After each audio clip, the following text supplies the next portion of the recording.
दिमाग से निकल ही नहीं रही है।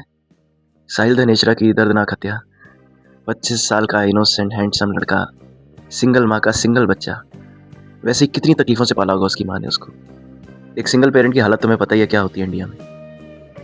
चैन से जीने नहीं देता है समाज, तरह तरह के ताने मारता है। कितनी परेशानियां हुई होंगी उस मदर को, कितनी तकलीफों से पाला होगा। एक ही उम्मीद थी उसके पास, उसका बच्चा, जिसके लिए वो जी रही थी, जिसके लिए वो कमा रही थी, मेहनत से काम कर रही थी, स्ट्रगल कर रही थी, जिसके लिए वो सारे ताने, समाज के सारे लांछन सहन कर रही थी, सिर्फ इस उम्मीद में कि चलो मेरी लाइफ तो खराब गई पर मेरी बच्चे की ना जाए, वो अच्छे से पढ़ लिख के काबिल इंसान बने। और बच्चा था भी कितना टैलेंटेड, इतने सारे मेडल्स, इतने इंस्पिरेशनल कोट्स उसके रूम में। हिल गया मैं ये सब देख के। मतलब just imagine as a parent how difficult it is for that mother. क्या करेगी अब वो? उसकी तो जीने की वजह ही चली गई। अब वो आरोपी और उसके परिवार को जेल भी हो जाए, फांसी भी हो जाए, तब भी इस माँ को चैन नहीं आएगा, क्योंकि उसका साहिल वापस नहीं आएगा। वो गया, वो खत्म, वो प्यारी सी मासूम सी जान गई।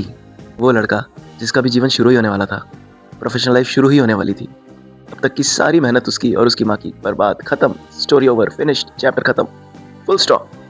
और ऐसी कितनी हत्याएं होंगी जिसके बाद कोई सख्त कानून बनेगा, जिसके बाद ये अमीरों के बच्चे, चाहे वो किसी भी उम्र के हों, वो जेल में भेजे जाएंगे, उनको सजा मिलेगी। क्या मिडिल क्लास लाइफ की कोई भी वैल्यू नहीं है? जीरो।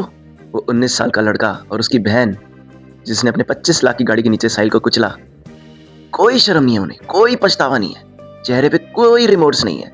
मतलब किस लेवल के गुंडे होंगे ना वो, कि एक माँ से उसका बेटा छीन लिया और उस चीज का उन्हें कोई पछतावा नहीं है। जब जुवेनाइल बोर्ड के पास इसको लेके गए ना, तो वहां बोर्ड ने ऑब्जर्व किया कि इस लड़के में कोई पछतावा नहीं है। इस लड़के के लिए जान लेना कोई बड़ी बात नहीं थी, कोई रिमोर्स नहीं था उसके चेहरे पे। हालांकि वहां ले जाना उसका बनता नहीं है, क्योंकि वो क्लियरली 19 साल का है, मोटा पैसा खिलाया उसके बाप ने।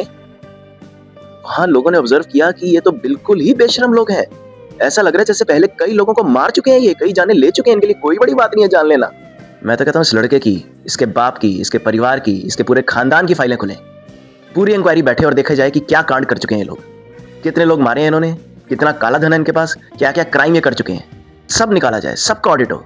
और उसके बाद 3 लोग, ये लड़का, इसकी बेशरम बहन और इसके बाप को तो जेल जरूर हो। तब जाके साहिल की मदर को थोड़ी शांति मिलेगी, क्योंकि उनके लिए तो उनका बच्चा अब सिर्फ तस्वीरों में रह गया है, सिर्फ यादों में रह गया है।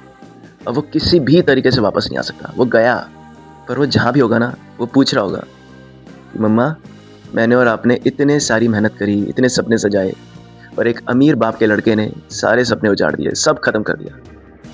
मुझे प्लीज़ जस्टिस दिलाओ।